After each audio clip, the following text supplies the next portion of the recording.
So you think your job is rough? Late emails, cranky bosses, maybe too many Zoom calls. Imagine waking up at 4 a.m. every day just to boil animal fat, inhale toxic fumes, and spend hours hunched over flickering flames with wax on every inch of your body, inside your fingernails, up your nose, even in places you'd rather not mention. Welcome to the life of a medieval candle maker, a life of burns, blisters, and body odor that could frighten away dragons.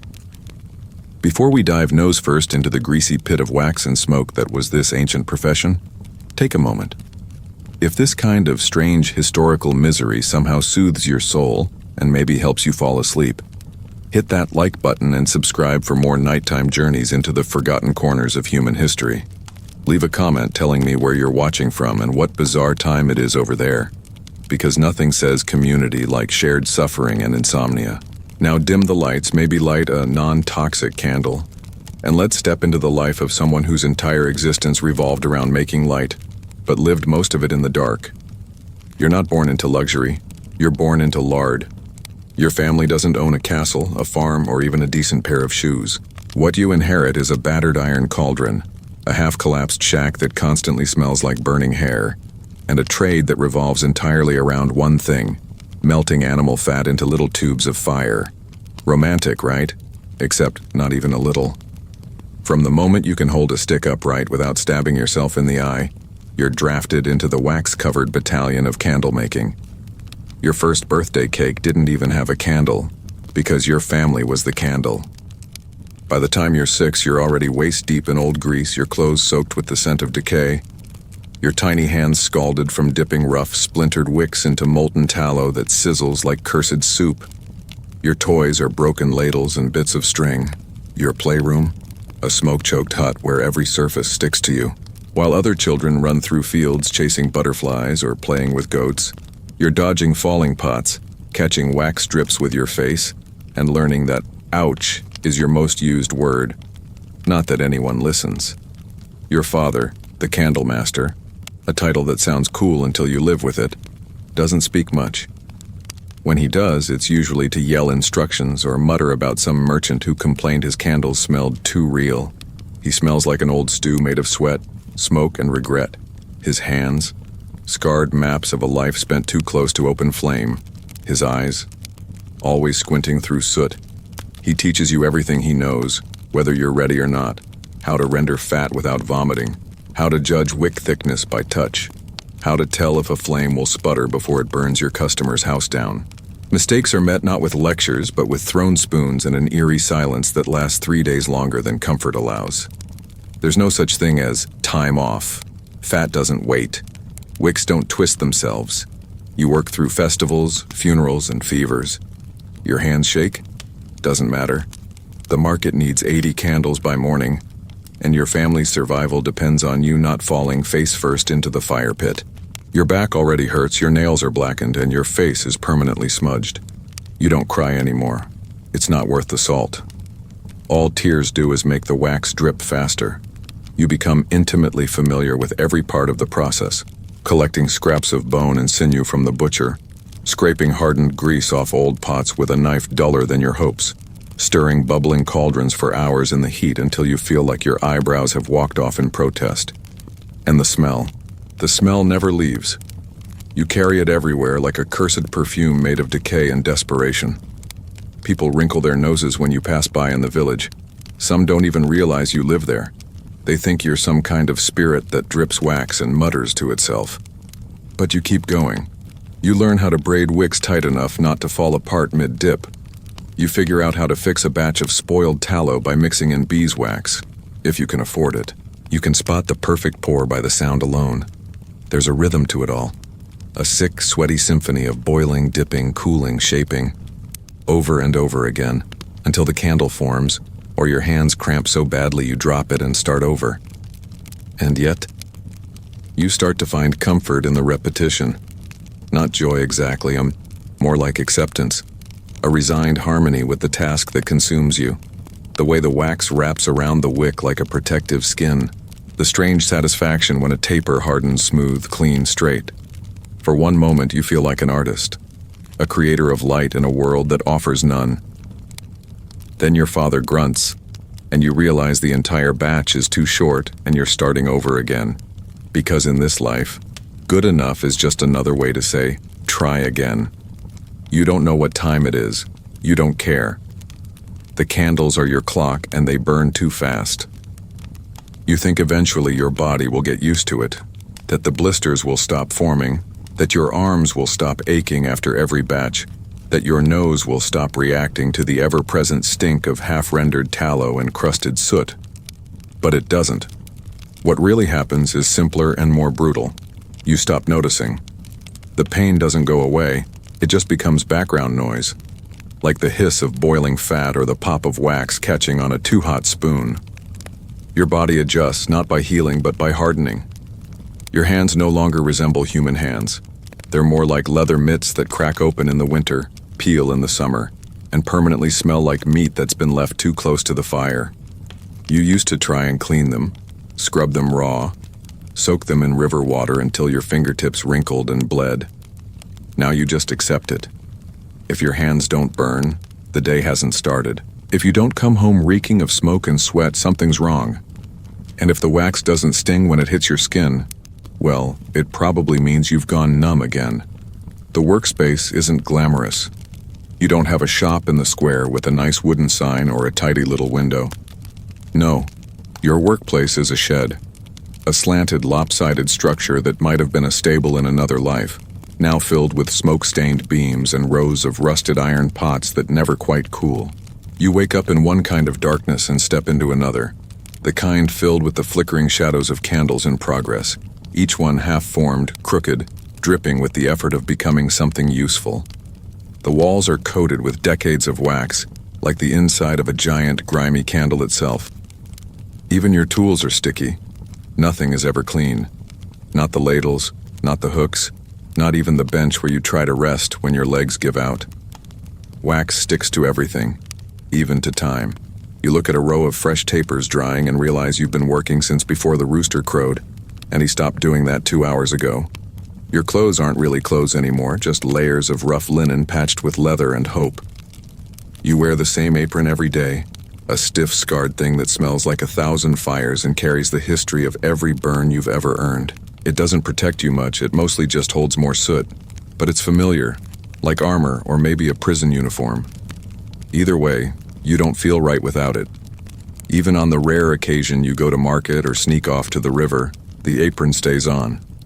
Not because you're proud of it, but because if someone asks what you do, you don't want to have to explain. One look at the state of your clothing tells the whole story. People don't bother you. They avoid you, in fact. Children whisper. Elders nod sympathetically. Young couples give you wide berth, like the smell might be contagious. You've become a kind of legend, just not the good kind. You're the candle maker, a figure of necessity, not quite invisible but definitely ignored. The job is worse in the summer. The heat from outside blends with the heat from your cauldrons, creating an atmosphere that can only be described as thick. You sweat before you even light the fire. By midday, it feels like you're breathing through a wet wool blanket. Your hair clings to your skin. Your clothes stick to every bend and fold. The air itself feels waxy. Even the candles come out wrong. Too soft, too melty, too quick to sag. You have to work faster, cooler, smarter. But the truth is, there's no real trick to it. You just endure. The flames roar hotter. The grease pops louder. And you dip each candle like it's the last thing standing between you and starvation. Because in a way it is. Then there's winter. You'd think the cold would be a relief after all that heat. You'd be wrong. The tallow hardens too fast. The wicks go brittle, and your fingers, already half numb from years of burns, start to crack open just from exposure. The fire becomes your enemy and your only friend. It roasts your skin raw, but it also keeps the cauldrons liquid. You find yourself huddling closer to it, not for warmth, but because without it, there's no work. And if there's no work, there's no food. On the coldest days, you work with gloves patched together from old cloth scraps, but they just get soaked with fat and freeze into waxy mittens of pain. Still, you don't stop. You can't. Then, there's the matter of sourcing your material. Tallow doesn't just appear. You have to make deals with the butcher, deals that often involve scraping rotting fat off discarded bones, carrying buckets of the stuff through the town while flies trail you like you're the Pied Piper of decay. The process of rendering is its own nightmare. You take that old rancid fat, dump it into your cauldron and cook it down while holding your breath. Because if you inhale too deeply, you will vomit. Every candle begins as a repulsive, bubbling mess that would make a dog gag. The first time you see it, you think it's a punishment. By the 100th, it's just another Tuesday, and yet the village depends on you. No one says it out loud, no one thanks you. But they need candles to pray, to read, to walk at night, to bury their dead, to baptize their children, to survive the long, endless evenings when the sun disappears by mid-afternoon and the darkness creeps into every crack. The local healer needs candles to check wounds. The teacher uses them to read scrolls. Even the tax collector grumbles about your smell, but still buys your biggest, cleanest batch for his record room.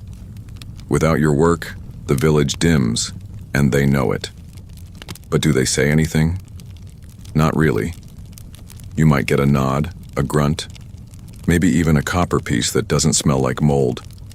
But mostly they act like you're just part of the background, like the candles just appear. And still, you keep making them. Not because you love it, not because it makes you rich, but because it's what you know, it's what you are. Your identity isn't written in ink or stitched into banners. It's dipped, layer by layer, into boiling fat and shaped into light. You don't remember what it was like to have clean hands. You can't recall the last time your clothes didn't stink. But you do remember the first time a customer said, "This one burned all night." And you held on to that, because that one candle, that one moment, meant you did something right. And in a world where most people never even know your name, that's enough. You begin to notice things most people never do. The sound a wick makes when it's too thin, a faint hiss that means it'll sputter out in minutes. The way beeswax smells different from sheep tallow, smoother, almost sweet, but rare and too costly for anyone but the church or the Lord's manor. The feel of the wax between your fingers, the way it hardens if you wait too long between dips or droops like wet parchment if you're too quick. Your senses become tuned not to beauty, but to survival. You can spot bad fat before it even touches the pot. You know when the cauldron is hot enough without checking, and you've developed a kind of sixth sense for disasters. The draft that'll ruin the drying line, the sag that means the base isn't centered, the flicker in the flame that says the whole batch is cursed. Other people might see a candle and think of warmth or prayer. You see math, labor, exhaustion.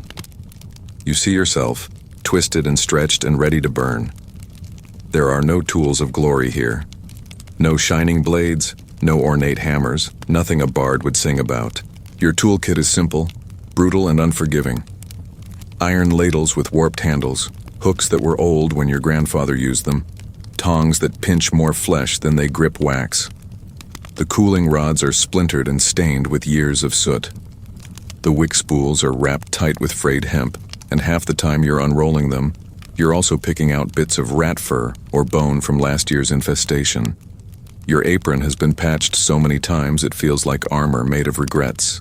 You sharpen your knives not for cutting enemies, but for shaving fat off bones too stale to be edible. You don't clean your workspace. You manage it, like a captain on a sinking ship, plugging holes as they open and hoping the next fire doesn't burn through the one shelf holding up the wall. Customers don't really understand what you do. They think they do. They walk in, sniff the air, make a face, and say something like, "Just a few tapers for my daughter's wedding," as if you weren't in the middle of handling scalding buckets with your elbows because your hands are covered in wax. Or they ask if you can make them smell nicer, like roses or lavender, unaware that perfume is a luxury you've never even seen, let alone used. You nod politely, say you'll do what you can, and then burn the same old batch like always. Because if you even touch lavender oil, the Lord's steward will have your fingers removed for theft. And of course no one ever pays on time. They promise. Always. "I'll bring the coins next week. Can I trade you a chicken?" One woman once tried to pay with a bag of flour that was mostly weevils and half a tooth. You still made the candles, You don't have apprentices. Not really. Sometimes a cousin or a neighbor's boy who needs a trade shows up with wide eyes and soft hands. They last a few days, maybe a week if they're stubborn. Then they're gone. The burns get them, or the smell, or the monotony. One boy ran away because he thought the wax pot was haunted. You didn't argue. You just shrugged and stirred the fat because if it was haunted, you'd long since learned to live with it. You don't need help. You need endurance. And that's something no one can teach. People think working with candles must bring peace, that you must sit in gentle light shaping calm into flame. They picture serenity, monks in cloisters, whispering prayers by flickering tapers. They don't see the burned arms, the eye infections from too much smoke, the dizzy spells from standing in the heat for too long without food. They don't feel what it's like to fall asleep still standing, cheek pressed against the drying rack, wax hardening in your hair. They don't know what it's like to lose track of time so completely that you forget the name of the season. You just call it batch month or plague month or the time the roof caved in. You don't keep calendars. You keep scars. Your dreams are strange. Sometimes they're filled with light. Rows of perfect candles flickering in rhythm, wax melting in a pattern that hums a soft lullaby. Other times they're worse. A cauldron overflowing, a wick unraveling into a snake, flames that won't go out no matter how much you smother them. You dream of fingers that crack off like candle tips, of wax dripping from your eyes, of customers who scream when their candles die mid-ceremony. You wake up covered in sweat, unsure whether the fire in your dream is the one in your shop or the one in your mind. Either way, you get up. You dress in your same soot-streaked tunic. You light the fire. You stir the fat. There's no retirement plan, no guild pension, no distant future where you get to sit on a porch and talk about the good old days of wax. You work until your back gives out, until your lungs are so thick with smoke that you can't talk above a whisper, until your eyes are too weak to see whether the candle has fully set or not. When that day comes, you'll simply stop. Maybe your niece will take over. Maybe the shop will be boarded up. Or maybe the town will go without light until someone else gets desperate enough to take your place. Either way, you won't be there to see it. But until then, you keep working. You make light for people who don't see you. You burn your hands so others can find their way in the dark. You live in the shadows to help others pray, read, sing, or simply sit with each other past sundown. You are the invisible architect of every late-night vigil, every quiet bedtime story, every letter written by candlelight. And no one remembers your name. But your light lives in their memories. There are days when the quiet gets to you. Not the peace and tranquility kind of quiet. This is the eerie, crawling kind. The type that settles over your shop when the fire dies too low, when the wax cools too fast, and for a fleeting second, you hear nothing. No bubbling pots, no creaking wood, no wet slap of hot tallow meeting the base of a fresh wick. Just silence. It unnerves you, because in your world, stillness doesn't mean calm. It means something's gone wrong. A spill, a blockage, a batch curdling into a useless slop, or worse, the realization that you've run out of fat and the butcher hasn't returned your pail. You find yourself walking in circles, poking pots, checking lines, breathing harder just to make a sound. Anything to break the feeling that something somewhere is waiting to go terribly wrong. And eventually it does. Your tools betray you sometimes. A rod will snap mid-dip, flinging wax across the room and painting the wall with hot, sticky streaks. A wick will unravel after 30 perfect coats, forcing you to toss the whole taper and curse a god you're not sure you believe in. The cauldron will bubble over, flooding the hearth with grease that ignites if it hits open flame. You've seen candle shops go up in smoke faster than a dry haystack. You've pulled friends, competitors really, from the rubble of their own trade. And still, every day you light your fire again. Because if you don't, someone else will, and they'll take what little you have left. Your customers, your space, your survival. In the candle trade, competition isn't about who makes the prettiest taper. It's who manages not to die first. Occasionally, you get a big order. Not for a church or a manor, but a festival. A noble celebration. A wedding that will light the streets with hundreds of candles from dusk till dawn. It's your moment to shine, figuratively and literally. You work around the clock, eating only when your hands stop shaking, sleeping in corners between pores. You recruit anyone who will help. Your aunt with the bad knees, your cousin who dropped out of shepherding, even the miller's kid who owes you for burning his tunic last year. The shop becomes a madhouse of heat and movement and shouted instructions. You barely blink for 3 days straight. You get blisters over old blisters. Your voice goes hoarse. You drop a finished batch because your hands are trembling so violently you can't keep your grip. But eventually, the order is done. Delivered. Lit. You don't go to the festival. You hear it from afar.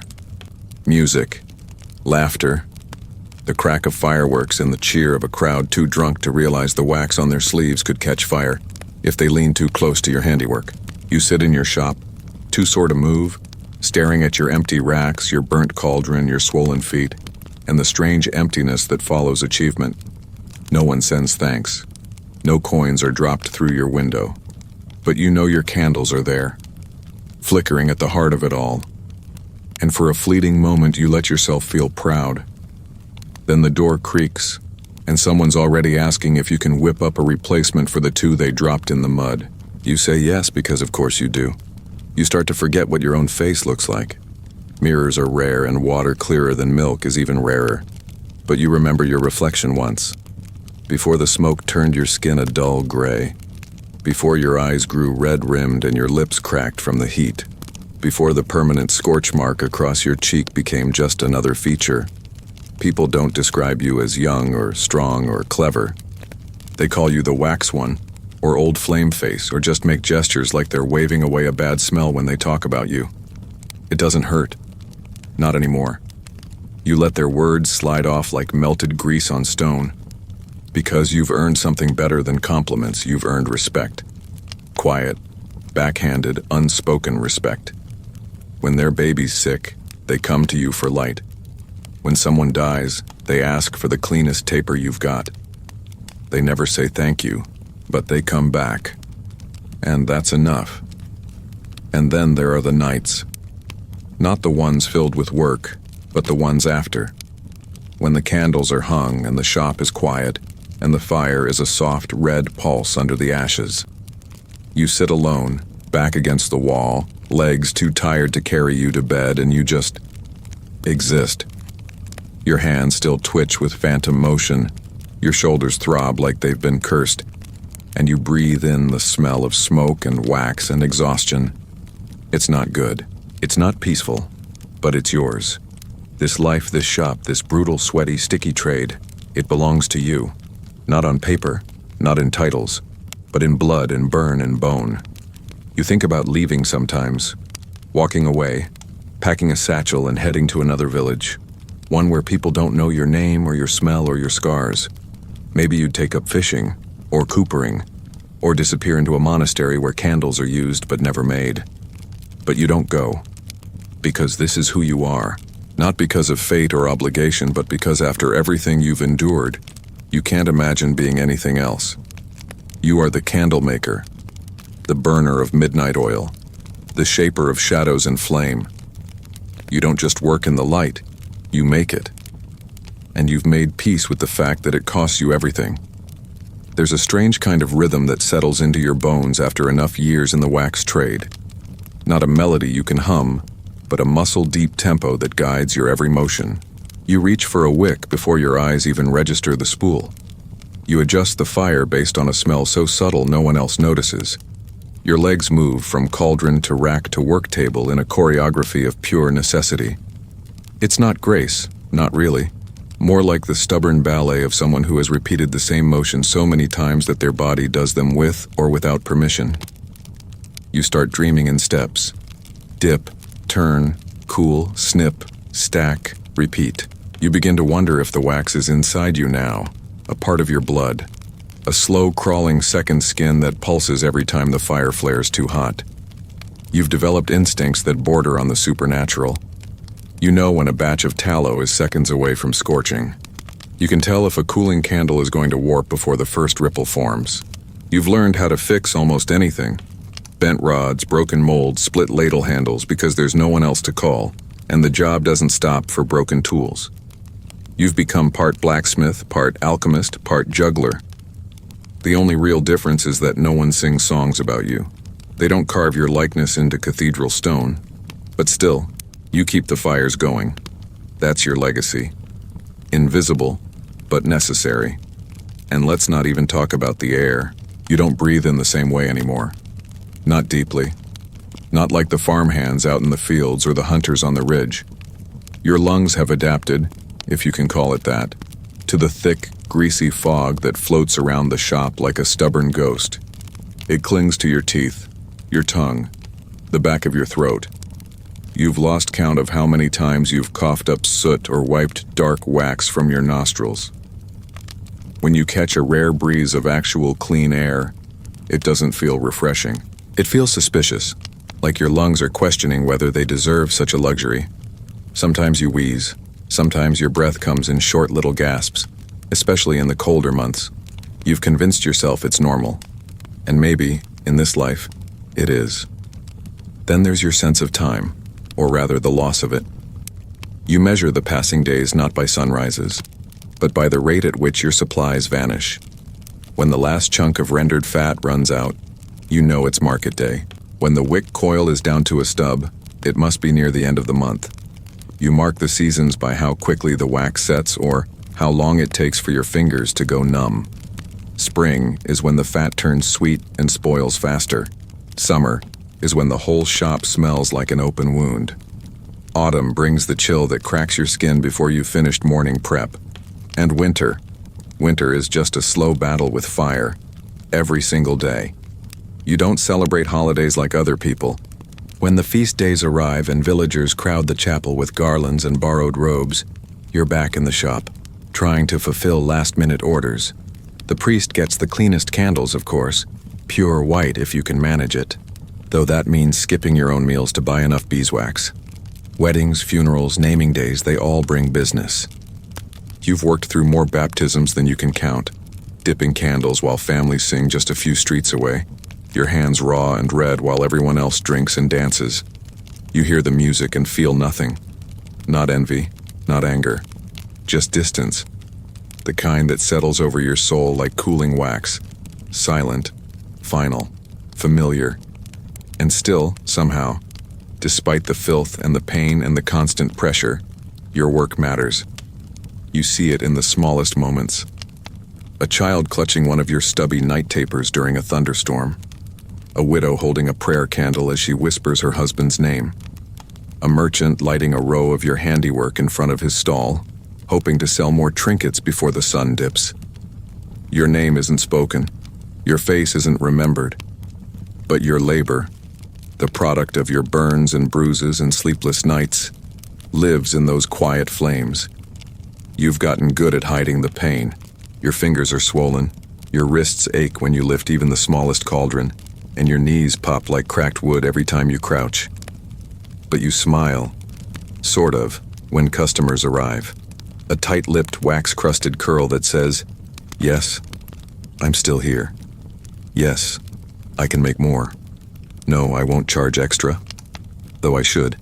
You've been burned more times than you've been paid fairly. But what choice do you have?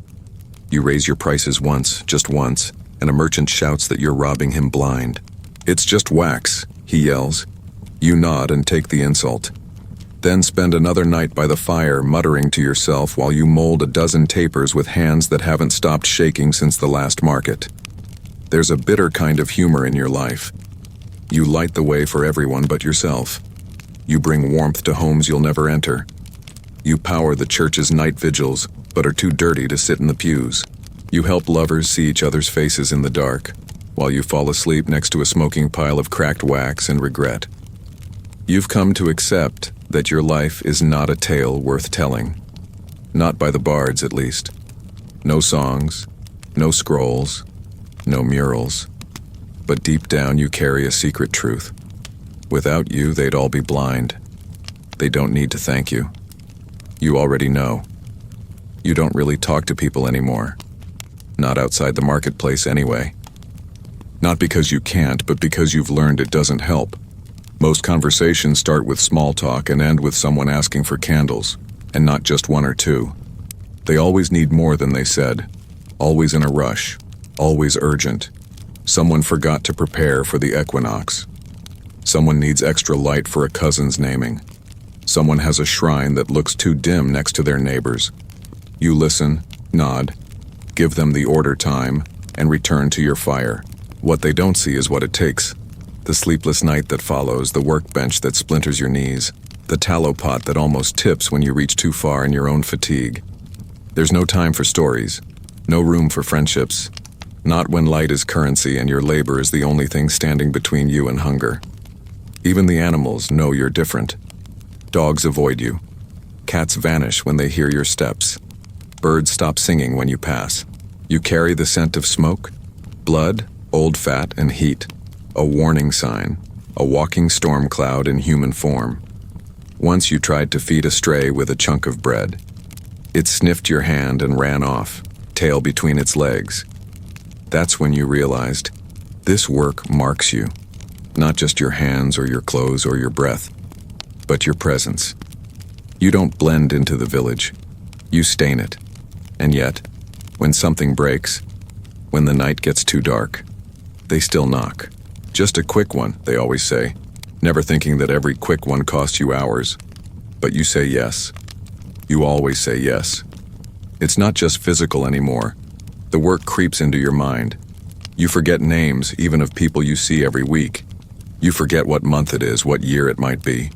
Your dreams are loops, hot wax, failing wicks, endless dipping over and over with no end and no beginning. Sometimes you catch yourself muttering while you work, whispering to the candles as if they can hear you. Hold the shape, you say. Don't crack this time. You don't even notice you're doing it until someone walks in and stares, but you don't explain. What would you say? That the candles have become your only conversation partners? That you trust their silence more than you trust a neighbor's promise of payment? That you see yourself in every lump of cooling wax? Fragile, twisted, only useful when burned? Your shop feels more like a body than a building. The fire is its heart, the racks its ribs, the soot-stained walls its skin. It breathes in smoke and exhales heat. It creaks, groans, shifts in the wind. You've memorized every sound it makes, so when something changes even slightly, you hear it. You know when a rafter warps, when a hook loosens, when a board buckles beneath the weight of too many stored tapers. You patch it as best you can. A new nail here, a length of twine there, a prayer muttered under your breath as the storm rolls in. You live inside this creature of wax and wood. You feed it, mend it, fear it, and you've made peace with the fact that one day it may bury you, not out of malice, just inevitability, like a candle burning to its final spark. You've seen others try to make a go of it, newcomers, travelers, people with soft hands and big ideas. They set up shops near yours, talk about efficiency, brag about better-smelling candles made with oils imported from across the sea. You don't argue. You just watch. A week later, they burn their fingers. A month later, their supplies spoil. 2 months, and they're gone. You take in their discarded gear, salvage what's usable, and move on. Because you know, this job doesn't reward cleverness. It rewards endurance. No trick, no tool, no shortcut can replace patience and pain. You outlast. That's your superpower. You outlast them all. The only time you feel truly seen is during a blackout. When the wind knocks down every torch, when the clouds smother the moon, and the village stands blind. That's when they come running. Not with coins, but with desperation. Do you have anything? They ask, breathless. Just one candle, anything that burns. And you do. You always do. Not because they paid you, not because they thanked you, but because it's who you are. The one who lights the dark, even when no one remembers to ask until they're already lost in it. You hand them a taper. Their hands tremble as they light it. Their eyes fill with that silent, wide-eyed gratitude you never see during the day. And for a moment, just one, your heart softens. Until they turn and run, and you're alone again with your wax and your smoke and the echo of their fading steps. You've forgotten what softness feels like. Your bed is a pile of burlap sacks stacked against a cold wall. Your pillow is your apron. Your blanket is an old cloak that once belonged to your uncle before the fire took him. Every part of your body aches. Your shoulders throb. Your spine creaks. Your knuckles feel like they've been shattered and reassembled by someone with shaky hands. You've slept standing up, sitting down, with your face against the rack. You don't dream often, but when you do, it's rarely peaceful. Even your rest is made of heat and wax and weight. But in the rare moment that you stop, truly stop, you think about legacy. Not in the grand sense, not monuments or family names, but in the quiet, personal way. You wonder if one day, someone will find your shop, look at your tools, and understand. You imagine a stranger running a finger along the edge of your oldest cauldron, marveling at how it's still intact. You picture someone lighting a candle you made, long after you're gone, and feeling a warmth they can't explain. That's the closest thing to immortality you'll ever know. A flicker, a glow, a piece of you still burning long after your hands have stilled. Your hands, they used to be delicate once, long ago. Maybe. It's hard to remember. Now they're tools, not extensions of your will. More like survivors of 100 small wars. The skin is calloused in layers, deep ridges that catch wax and never fully let go. Your fingertips are polished by flame, rough like stone, sensitive only to pain. You've lost count of how many fingernails you've lost, some clean, some slow and ugly. Every joint in every finger clicks when you move, a crunchy little reminder that motion is never free. You don't hold things gently anymore. You can't. You pick up a spoon like it might explode. You wrap wicks like you're tying up thorns. Your grip is strong enough to crush a dried fruit into powder, but you've dropped more tools than you care to admit, because sometimes the nerves just stop working. There are scars too, not the romantic kind. No jagged blade lines, no noble stories, just dull pink burns. Patches of shiny skin along your forearms and wrists where wax splashed or tallow boiled too fast. The worst ones don't even hurt anymore, they just exist. A burned-in badge of the trade. Your face isn't spared either. A splash across your jaw, a line near your temple, a hairline burn that's made your left eyebrow permanently thinner than the right. And let's not even talk about the smoke. Years of it have weathered your voice, turned it to gravel. Your laugh comes out more like a cough. Your whisper is more like a wheeze. You sound old, older than you are. But that's the job. Candle makers don't age with grace. They age with fire.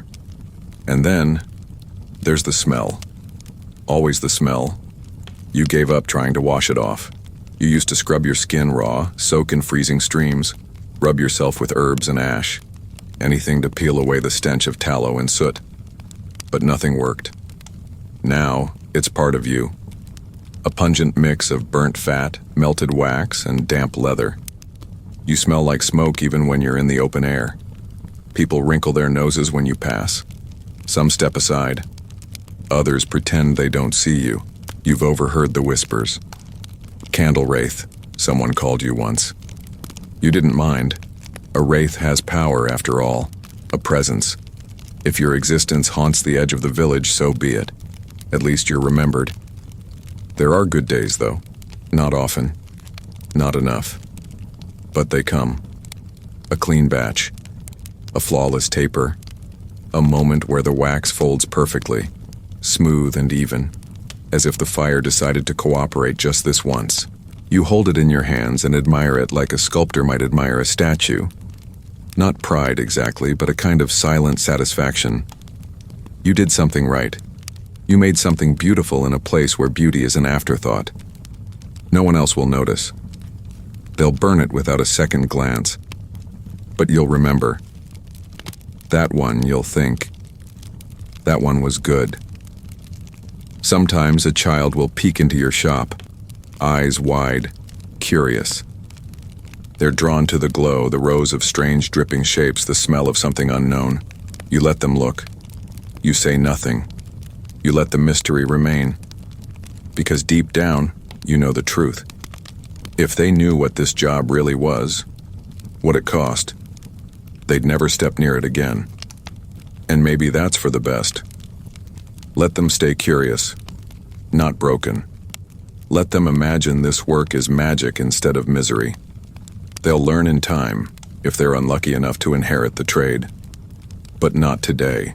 Today they can pretend it's fire that obeys their fingers. Not sweat, not scars. You've outlived many of your neighbors, not because you're healthier or safer, but because you can't afford to stop.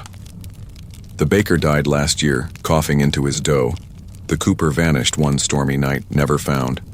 The weaver's eyes gave out and her fingers curled in on themselves. But you're still here. Not because you're stronger, but because the forge still roars and the orders keep coming. Work is your chain, but also your shield. As long as you're moving, swinging, dipping, heating, scraping, you don't have to think about what happens if you don't. So you work. And the days pass. And the pain fades. Not because it's gone, but because it's become part of the background hum of your life. And there's no legacy but the light. No headstone, no statue, no poem will be carved for the candle maker. But the candles, they'll be used. Burned. Relied on. Every flame a whisper of your hands. Every warm glow on a winter night a hint of your sacrifice. No one will know, but they will feel it, and that somehow is enough. The world won't remember you, but it won't forget your light. You've never kept a ledger. What would be the point? You don't count in coin. You count in burns, in drops of wax, in the number of times someone's knocked on your door at dawn demanding a rush order because they forgot the village feast was tonight. You keep track of time in smudges, in how thick the soot on the window grows before you can no longer see the street outside. Your bookkeeping is instinct. You know which batches were ruined just by the smell, which customers still owe you for a festival 2 winters ago, and which ones will come back next week pretending they've never seen you before. You've stopped arguing. You just make the candles. Because it's not about justice. It's about survival. And survival is a quiet, thankless art. You hear stories sometimes, travelers passing through. They talk about cities with lamps that burn whale oil, about chandlers with shops on clean stone streets, their wax imported in barrels, their hands untouched by fire. You can't imagine it. A candle maker with clean hands is like a butcher without a knife. You've heard rumors of candles made from pure beeswax, golden and sweet, shaped like animals and saints and tower spires. Yours are crude, practical, the kind that don't drip too fast, don't gutter in the wind, don't explode into fire when the air turns dry. You don't make art, you make flame. There's a difference. One is admired, the other is used. You know which one the world depends on. The rich don't visit your shop. They send boys. Pale, nervous lads with coin purses tied too tight, wearing colors too clean for your alley. They arrive with instructions. Master wants them by sundown. Her ladyship prefers a clean base. The bishop dislikes the scent of lard. You nod. You never speak to the nobles directly. They live behind stone walls. You live behind smoke. If you're lucky, the boy forgets to ask for change. If you're not, they bring back complaints. Too smoky. Too soft. Too yellow. And every complaint is a threat. Because if they stop ordering, the villagers will too. No one wants to buy from the candle maker the priest won't touch. So you adapt. You filter your tallow twice. You dry your racks longer. You waste precious wax trying to get the color just right. You burn yourself doing it. No one notices. The boy just leaves with the bundle and you return to the fire like nothing happened. There are superstitions around your work. Whispers that the smoke carries spirits, that the wax absorbs prayers, that if a taper flickers at the wrong moment, someone in the village will fall ill. You've had mothers come in asking for blessed candles, as if your touch could drive out fever. Others want binding wax to keep a marriage together. Some want candles that won't go out during childbirth. You tell them all the same thing. I can try. It's a lie. You don't have magic, just burn marks and aching shoulders. But they leave hopeful, and that hope, however misplaced, keeps them paying. So you dip an extra layer, mutter nonsense under your breath and charge them double. It's not trickery, it's survival. If they believe it works, Maybe it will. Sometimes you do wonder if maybe somehow the candles remember. If the wax holds onto the room it burned in, the cries it lit, the promises whispered near its flame.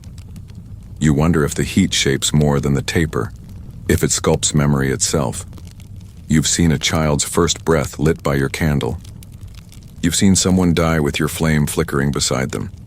You've seen lovers kiss, families fight, secrets written, prayers mumbled, all under your light. Maybe it doesn't matter that no one says your name. Maybe the candles carry it anyway, flickering your legacy onto walls you'll never see. You keep everything, every stub, every failed pour, every twisted wick that curled instead of straightened. You pile them in the corner, tell yourself you'll melt them down later, make something usable. You rarely do, but it comforts you to see them there. A waxy graveyard of your mistakes. Proof that you tried. Proof that the work continues, even when it falters. Some nights you burn the scraps, not to sell, just to watch them go. The room fills with smoke. The flames bend and dance and spit. It feels like letting go, like making space for something new. You sleep better those nights. Not good, never good, but better. You've stopped counting your age. It's not that you've forgotten, it's that it no longer matters. Age isn't measured in years for people like you.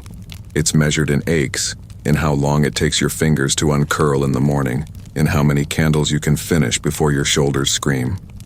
You remember being younger only by contrast. There was a time you could work through the night and still walk to market before sunrise. Now you stagger.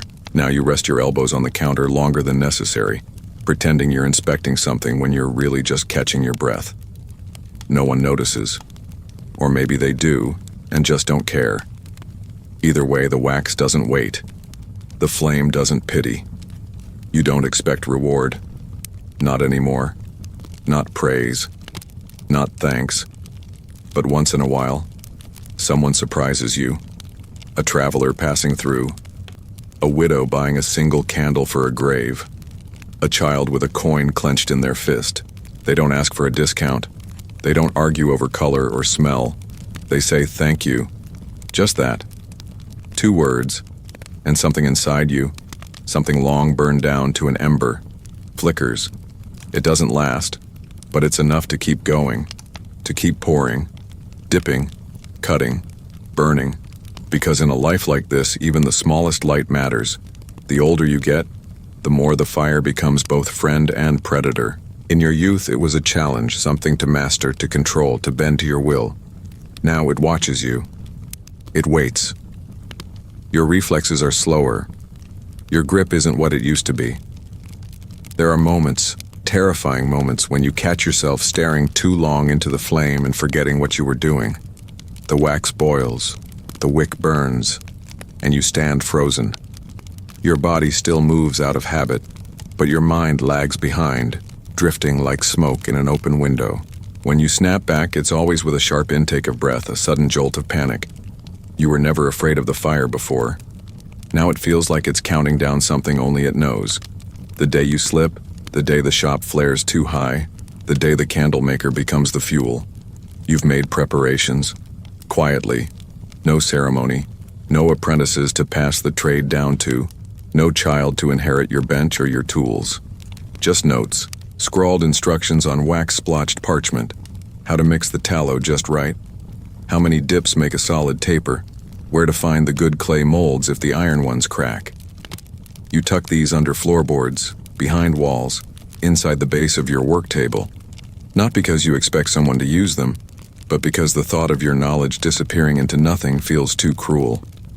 You may not leave behind gold or land, or even a proper grave, but maybe someone someday will find your words and understand the life that lit so many others. You've started hearing things. Not voices exactly, not ghosts, though it wouldn't surprise you if the shop was haunted. More like echoes of old customers, of relatives long dead, of your own younger self, angry and bright and foolish, cursing at a spilled batch of wax like the world had betrayed him personally. Sometimes you talk back. Just a word or two. A mutter. A hum. A curse. You don't think you're losing your mind. Not in the way that makes people lock doors. But you are fading. You feel it in your bones, in the way your joints grind when you move, in the way your vision blurs at dusk no matter how many candles you light. The world dims and you light more wicks to push it back. But the dark is creeping in, 1 inch at a time. Your body has started betraying you in quieter ways. You drop things without meaning to. Your hands shake. Your back locks up. You bruise easier. Your knees swell. But you keep going. Not out of pride, not out of stubbornness. Because what else is there? This shop, this work, this fire, it's all you've ever known. Rest feels like surrender. Stopping feels like death. You tell yourself you'll take a day off next week. You never do. There's always another order, another replacement, another plea. Just one more, they say. And you always say yes. You've made so many candles that you've lost track. Thousands, tens of thousands. Some were lit at births, others at funerals. Some brightened weddings, others guided travelers. Some were snapped in half in fits of anger. Others melted down to their stubs beside beds no longer slept in. They've lit secrets, confessions, arguments, blessings. Every candle a witness, every flicker a breath of your life, passed into another room, another moment you'll never see. The village doesn't know this. They think you're just the waxworker down the lane. But deep down, you carry the truth like a hidden brand. Their lives are lit by your suffering. One day the rain comes hard. A storm lashes the town. Tears shingles from roofs. Floods the street with brown water and broken carts. The wind howls like a curse, and your shop groans in protest. You brace the walls. You seal the window gaps with old cloth. You try to save the drying racks, but it's no use. The draft catches the flames, and smoke fills the air before you even have time to panic. You drop to the floor. You crawl through the soot. You reach for the door, but everything feels slower now. Heavier. Like the storm isn't just outside, it's inside you. You make it out. Barely. Coughing, shaking, half blind. But the shop, it's wounded, not destroyed, but something in it has changed. A crack in the ceiling that wasn't there before, a scorched beam that threatens to split next rain. You patch what you can, but you know, the shop won't last forever, and neither will you. You look at your tools differently now. Not as instruments, but as companions, old allies. The chisel with the bent tip you've reshaped a dozen times. The ladle that burned through your glove when you were 20. The knife with the handle wrapped in leather from a boot you wore as a boy. They're broken, flawed, but so are you. And just like you, they still serve. You line them up every night before sleep, each in its place, each cleaned with care. It feels like a ritual. Or a goodbye. You don't say that out loud, but you feel it. You feel the ending coming. Not tomorrow. Not yet. But soon. Like the last inch of a taper, the final curl of a flame before the wick dies. And in all of it, you hold on to one thing. One single belief. That the work mattered. That every scar, every burn, every lonely night at the bench was not wasted. That somewhere someone lit a candle and felt safe, felt seen, felt human. You may never hear their thanks. You may never know their names, but you imagine them. A mother lighting a taper to comfort a crying child. A traveler using one to find the path home. A young couple staring at each other by the soft glow of something you made. You imagine all of them. And in doing so, you feel for once that the fire inside you wasn't for nothing. There will come a final day. Maybe it starts like any other. Gray light seeping through the cracked roof. The smell of old ash. The soft groan of the shop stretching into morning. Maybe you rise like always, rub your eyes, stoke the coals, inspect the racks.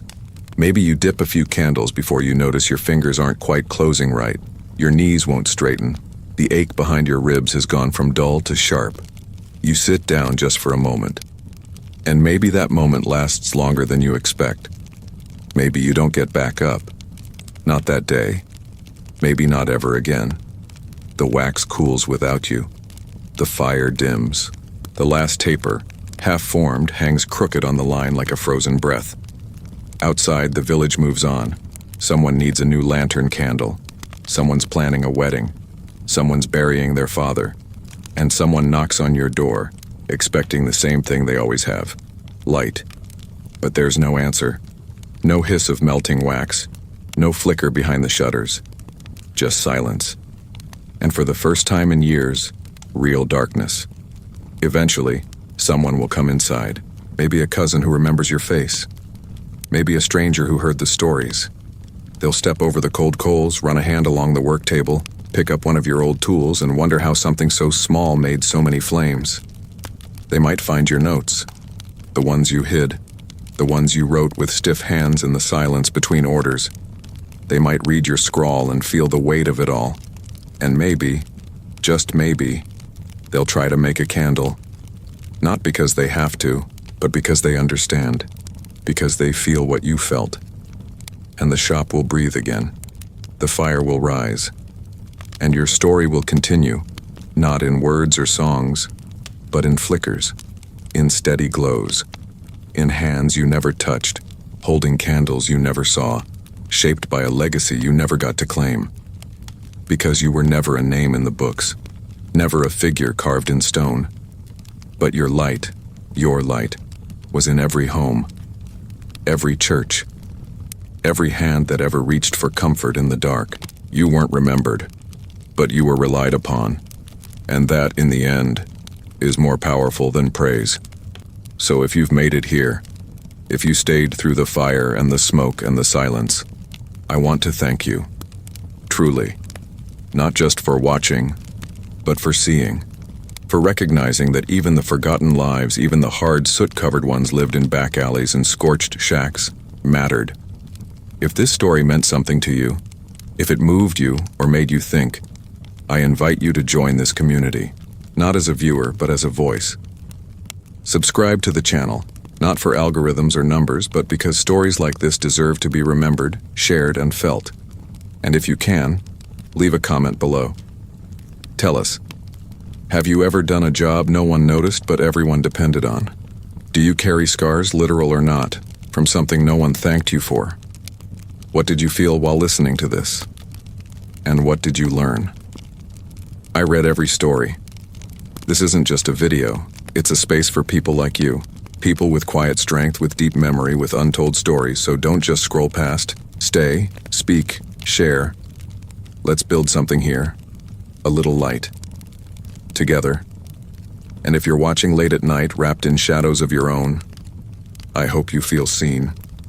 I hope this gave you peace or maybe just company. Until next time, keep the flame alive.